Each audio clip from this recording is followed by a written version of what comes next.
तो next developments हैं वो मैं आपके साथ शेयर करता हूं। सबसे पहले तो एक जो बड़ी खबर है वो जर्नलिस्ट हसनात मलिक साहब हैं, उन्होंने ये खबर दी है। उनका ये दावा है कि तसद्दुक जिलानी साहब जो साबिक चीफ जस्टिस हैं पाकिस्तान सुप्रीम कोर्ट के, जिनको एक रुकनी कमीशन का हिस्सा बनाया था वफाकी हुकूमत ने, और कादी फाइज साहब ने मुलाकात की थी शहबाज शरीफ से, उसके बाद ये डेवलपमेंट हुई थी। उन्होंने ये कहा कि माजरत कर ली कि मैं इसका हिस्सा नहीं बन सकता क्योंकि ये मामला सुप्रीम कोर्ट ऑफ पाकिस्तान को जजेस ने खत लिखा है, तो सुप्रीम कोर्ट इस मामले को टैकल करे।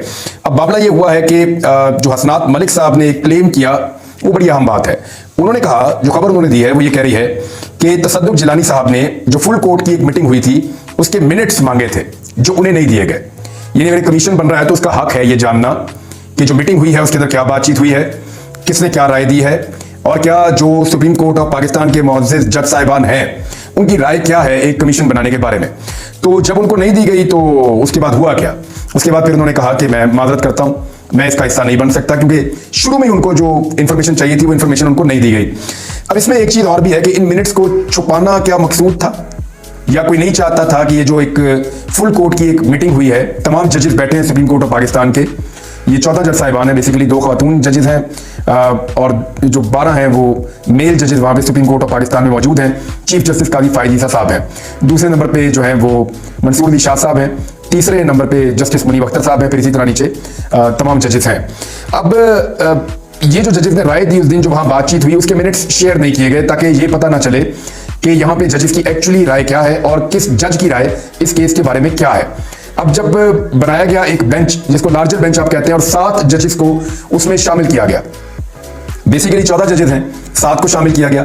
होना तो ये चाहिए और ये डिमांड की जा रही है कि जो पूरा विजडम है सुप्रीम कोर्ट ऑफ पाकिस्तान का उसको इस्तेमाल किया जाए और 14 के 14 जजेस बैठे और इस मामले को टैकल करें। ये 2 पेशियों का मामला है टोटल। अगर सुप्रीम कोर्ट ऑफ पाकिस्तान इंसाफ करना चाहे और जो इस्लामाबाद हाई कोर्ट के 6 जजेस की शिकायत हैं उनका अजाला करना चाहे तो 2 या 3 पेशियां मैक्सिमम 3-4 दिन के अंदर अगर नियत के साथ सुप्रीम कोर्ट ऑफ पाकिस्तान इस मामले को हल करे तो पाकिस्तान में इस मामले को रिजॉल्व कर सकती है हमेशा के लिए। लेकिन अगर इसको लटकाना हो तो जितना मर्जी लटका दें, जितनी मर्जी तारीखें दें, जितना मर्जी लंबा इसको ले जाएं, इसको कोई और रुख देना चाहे तो वो भी दे दें, क्योंकि जो बेंच बनाया गया है उसके बारे में इस शुबे का इजहार किया जा रहा है कि ये मर्जी का बेंच बनाया गया। और कादी फाइज साहब कभी नहीं चाहेंगे कि, यानी फाद शहबाज ने जब रिपोर्ट किया तो उन्होंने कहा कि स्टैब का वर्ड यूज किया कि मेरी पीठ में खंजर घोंपा है, इस किस्म का शिकवा किया कादी फाइज साहब ने मुबैना तौर पर। तो समझ आती है कि कादी साहब इस मामले में क्या चाहते हैं और वो अपनी इंटेंट शो कर चुके हैं, अपनी जो नियत है वो शो कर चुके हैं कि जिनके खिलाफ शिकायत थी कादी साहब उन्हीं को ये मसला दे चुके हैं पहले, और वो ये फैसला कर चुके हैं कि सुप्रीम कोर्ट ऑफ पाकिस्तान नहीं, ये शहबाज शरीफ साहब इस मसले को हल कर दें और वो कोई कमीशन बना दें और उसके जरिए से मसले को हल करें। हालांकि सब जानते हैं कि उसमें मसला हल नहीं होना था। वकीला ने कहा, सब ने कहा, 300 वकीलों ने तो खत लिख दिया, बाकी लोग भी खत लिखने की तैयारी कर रहे थे। एक बहुत बड़ा प्रेशर है जो कादी फाइज साहब के ऊपर आया और फिर जब जो कमीशन है वही मुकर गया तो उसके बाद फिर उनको बनाना पड़ गया एक बेंच, और ये 7 रुकनी बेंच है। ये बेंच ये रहेगा नहीं, जो मेरी अंडरस्टैंडिंग है और जो मेरी चंद लोगों से बात हुई उसके मुताबिक ये बेंच ये नहीं रहेगा, इसको आप याद रखिएगा। इस बेंच के अंदर तब्दीलियां होंगी। उसकी वजह यह है कि जब वकला आएंगे और यहाँ पे बातचीत शुरू होगी, आर्गुमेंट होंगे, तो सबसे पहले बेंच के ऊपर भी एतराज उठाया जा सकता है। कादी फाइज साहब खुद एक जानिबदारी साबित कर चुके हैं तो उनको इस बेंच का हिस्सा नहीं होना चाहिए। दूसरा, ये डिमांड भी किया जाएगा कि 14 के 14 जजेस को फिर इसके अंदर शामिल किया जाए ताकि पूरे सुप्रीम कोर्ट की विजडम सामने आ जाए और पता चले कि एक्चुअली राय क्या होनी चाहिए अदलिया की आजादी और खुद मुख्तारी के लिए। तमाम जजेस उसके ऊपर राय दें। ये एक स्टेटमेंट है आजम नदीर तारड़ साहब जो वज़ीर कानून है उनकी जानिब से, उन्होंने कहा कि अदलिया की आजादी और 6 जजेस के खत पर सियासत नहीं होनी चाहिए। अब सबसे ज्यादा सियासत किसने की है इस मामले पे? आपको गुज़िश्ता साल मई याद है जब इशारे दस्तूर पे पहुंच गए थे सियासी लीडरान पीडीएम के, और उनकी उस वक्त हुकूमत भी थी वफाक में, और इन्होंने वहां पे जजेस के नाम ले लेके किस तरह की तौहीन की थी, किस तरह की हरकतें की थी। तो कौन जजेस को हमेशा लताड़ता रहा है? आज इन 6 जजेस के बारे में जिस तरह के ज़ूमानी जुमले बोले जा रहे हैं, मुस्लिम लीग नून के सहाफ़ी और दानिश्वर जिस तरह के अल्फाज और अलकाबात इस्तेमाल कर रहे हैं इन 6 मुअज़्ज़िज़ जज साहिबान के बारे में, हालांकि इन्होंने कुछ भी नहीं किया और कुछ भी नहीं कहा और कुछ कहना भी नहीं चाह रहे। ये तो सिर्फ ये शिकायत कर रहे हैं कि इनके ऊपर दबाव डाला जाता है जब ये फैसले करने लगते हैं।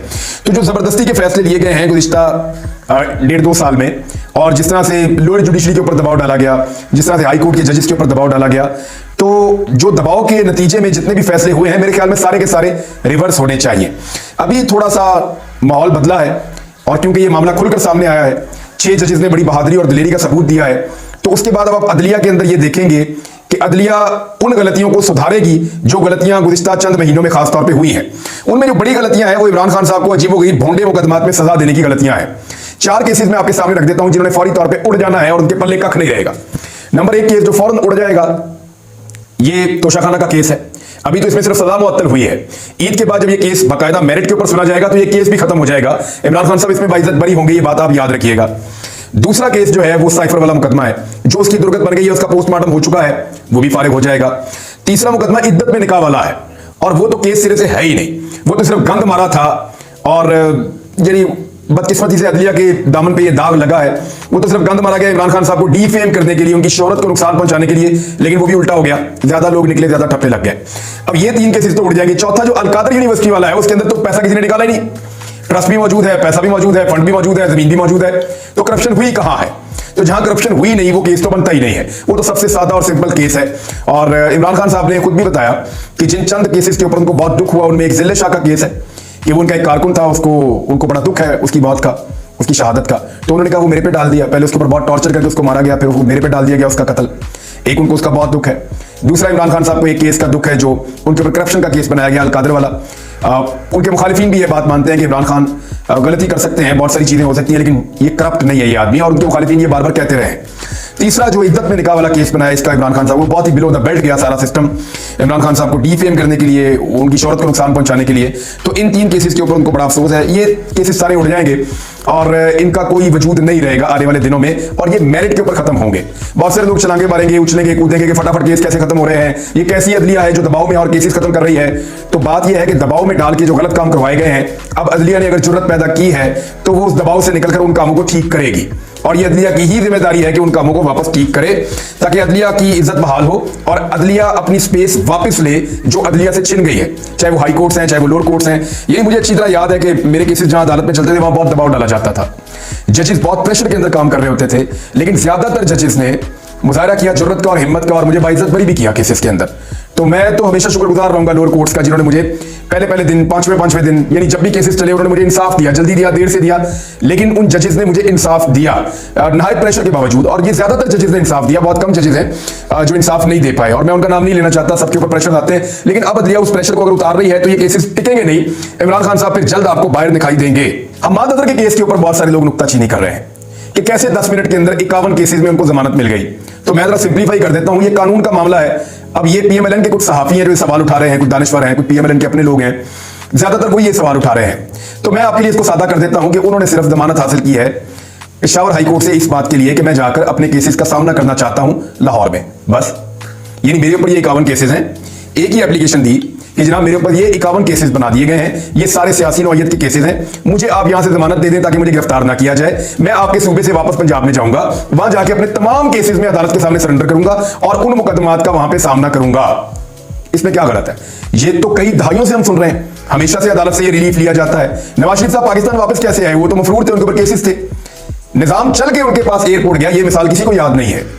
नवाज शरीफ के बेटे दोनों मफरूर थे, वो वापस आए, कैसे आए? आपको याद है जब हुकूमत तब्दील हो रही थी, इमरान खान की हुकूमत को गिराया जा रहा था, तो पीपल्स पार्टी का एक एमएलए कत्ल के मुकदमे में मफरूर था और वो बैरून मुल्क से वापस आया, उसको पहले जमानत मिल गई थी, वो वापस आया और वापस आके फिर अदालत में बाद में पेश हुआ और आकर उसने वोट डाला इमरान खान के खिलाफ तहरीक-ए-एतमाद में। आपको याद होगा, अच्छी तरह याद होगा आपको। तो इसी तरह से हम्माद अजहर ने अपनी जमानत करवाई है, और ये जमानत मेरे ख्याल में 10 मिनट भी ज्यादा है, 2 मिनट में होनी चाहिए थी। कानून इसमें यही कहता है। इन लोगों को इस बात पे तो हैरत हो रही है कि खैबर पख्तूनख्वा से हम्माद अजहर ने 51 केसेस में जमानत कैसे ली। इनको इस बात के ऊपर शर्म नहीं आ रही, इस बात के ऊपर इनको हैरत नहीं हो रही कि हम्माद अजहर के ऊपर 51 केसेस ऊपर नीचे एक साथ बन कैसे गए। यानी हैरत नहीं हो रही इस बात के ऊपर कि सरम जावेद और आलिया हमजा जो है उनका रिमांड लेकर पुलिस जो है उनको पेश करने जा रही है दूसरी अदालत के अंदर, वहां सरगोदा में, और जो केस बनाया गया वो मियांवाली में बनाया गया है जहां पे ये खवातीन गई नहीं। यानी वहां इनको शर्म नहीं आ रही, वहां इनको हैरत नहीं हो रही कि जनाब ये खवातीन है, इनके साथ क्या सलूक हो रहा है। लाहौर के अंदर वो मौजूद थी, लाहौर के उनके ऊपर दर्जनों मुकदमा डाले गए, उन मुकदमात से एक एक करके वो बेचारी जमानतें अपनी करवाती रही। आखिर में जब उनकी रिहाई हुई तो उनको मियांवाली के एक थाने को जलाने के मुकदमे के अंदर जो है उठा लिया गया। अब सरगोदा के अंदर एंटी टेररिस्ट कोर्ट के अंदर उनको पेश किया जाएगा, वहां पे दोबारा वकील उनका मुकदमा लड़ेंगे उनको आजाद करवाने के लिए। तो इस सिचुएशन के ऊपर किसी को हैरत नहीं हो रही, उन्हें यह हैरत नहीं हो रही कि एक औरत हजारों किलोमीटर का फासला या सैकड़ों किलोमीटर का फासला चंद घंटों में कैसे तय कर सकती है, और वो भी हर जगह पे जाकर वो आग लगा रही है, हर जगह पे जाके वो घिराव जलाव कर रही है, हर जगह पे जाके वो तोड़ फोड़ कर रही है। How is it possible? Lahore भी सैकड़ों किलोमीटर उसको ट्रैवल करवा दिया और अब उसको मियांवाली पहुंचा दिया जिसका फासला ही कम से कम लाहौर से 5 घंटे का है, और उस थाने में पहुंचाया जो आगे से 1.5 घंटा और जाना पड़ता है। यानी 6-7 घंटे का ट्रैवल करके उसने जाके वहां भी तबाही फैला दी इन औरतों ने। सनम जावेद ने और आलिया हमजा ने। तो निजाम कैसे काम कर रहा है इस पे किसी को हैरत नहीं हो रही, कोई दानिश्वर उस पर हैरान नहीं हो रहा, कोई उसके ऊपर जो है वो अपनी उंगली दांतों में नहीं दबा रहा, किसी को परेशानी नहीं है इस बात के ऊपर। हैरत इस बात पे हो रही है कि जमानत कैसे हो गई। भाई जमानत का कानून मौजूद है, कानून के मुताबिक जमानत हुई। तब तो ये हैरान नहीं हुए जब पूरा का पूरा निजाम चलकर एयरपोर्ट चला गया मियां साहब को इंसाफ देने के लिए कि मियां साहब ऐसे उठा ला दियो, और मियां साहब को एयरपोर्ट से फारिग करके लाहौर भिजवा दिया।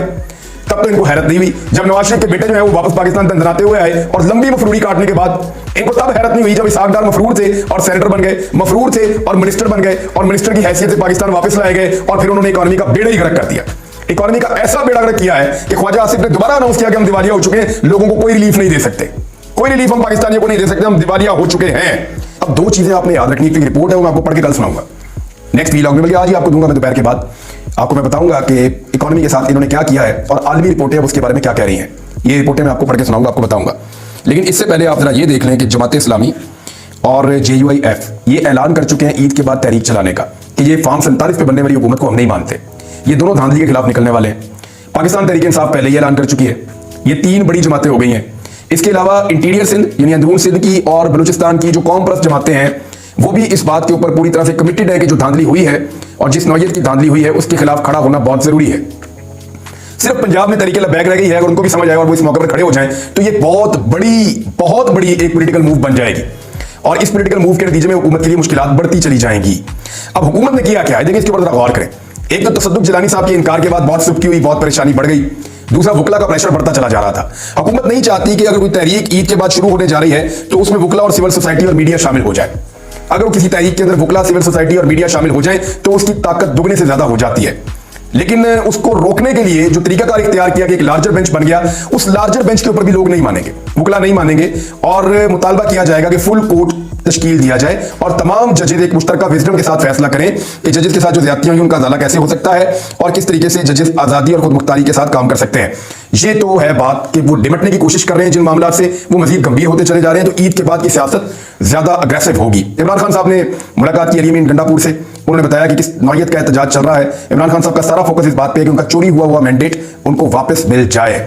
अभी उनको अपने केसेस की कोई परवाह नहीं है, अपनी आजादी की कोई परवाह नहीं है। ज्यादा प्रभाव ने इस बात की है कि जो मैंडेट उनका छीना गया है वो उनको वापस मिल जाए, और वो किसी डील के नतीजे में बाहर आना भी नहीं चाहते। साफ बात उनकी ये है। मोहसिन नकवी और पंजाब हुकूमत के अंदर ठनी हुई है, और मामला यह है कि IG इस्लामाबाद के लिए रस्साकशी हो रही है। इन्होंने लगा दिया था अली नासर रिजवी को IG पंजाब। पंजाब हुकूमत ने कहा हमने उसको छोड़ देनी, हमने देना ही नहीं। उधर इस्लामाबाद में 3 सीनियर ऑफिसर थे जो अली नासर रिजवी से सीनियर थे, उन्होंने भी छुट्टी ले ली। उन्होंने कहा जी हमने इनके नीचे काम ही नहीं करना। तो मोहसिन नकवी की और मुस्लिम लीग नून की हल्की हल्की किटपिट चल रही है। ये आने वाले दिनों में आपको पता चलेगा, लेकिन मोहसिन नकवी इस मामले में जीत जाएगा, क्योंकि शहबाज शरीफ साहब जो है वो किसी सूरत भी जो है वो अपनी पॉलिसी को तर्क नहीं करेंगे और वो उसी तरह चलेंगे जैसे वो चलते हैं। मियां नवाज शरीफ साहब जो है वो बहरहाल नाराज रहेंगे। जैसे कि मोहसिन नकवी को वजीर दाखिला लगाया गया, नवाज शरीफ नाराज। इसाक डार को वजीर खजाना नहीं लगाया गया, नवाज शरीफ नाराज। औरंगजेब को लगा दिया गया, नवाज शरीफ नाराज। इलेक्शन हार गए मियां साहब फिर नाराज। मियां साहब के जितने खास बंदे थे वो इलेक्शन हार गए, मियां नवाज शरीफ साहब फिर नाराज हो गए। वजीर आजम क्यों नहीं बनाया मियां साहब को, रास्ता रोक दिया उसका, वो फिर नाराज हो गए। सादा अक्सरियत क्यों नहीं मिली मियां साहब को, मियां साहब फिर नाराज हो गए। पेट्रोल महंगा हो गया, PMLN कहती है मियां साहब नाराज हो गए। गैस महंगी हो गई, मियां साहब फिर नाराज हो गए। बिजली महंगी हो गई, मियां साहब फिर नाराज हो गए। महंगाई में इजाफा हो गया, मियां साहब फिर, यानी ये बंदा बाहर से नाराज होने आया। मियां साहब रुस नहीं बैठे हुए जब से आए। मसला सिर्फ इतना है कि मियां साहब से पाकिस्तानी नाराज हो गए हैं, और पाकिस्तानियों की नाराजगी अब किसी सूरत दूर नहीं हो रही। मियां साहब को हार तस्लीम करनी चाहिए, हुकूमत इमरान खान के हवाले करनी चाहिए, उनकी सीटें उनको वापस करनी चाहिए, और इज्जत के साथ अपनी सियासत के इख्तिताम की तरफ बढ़ना चाहिए। लेकिन ऐसा दिखाई नहीं दे रहा।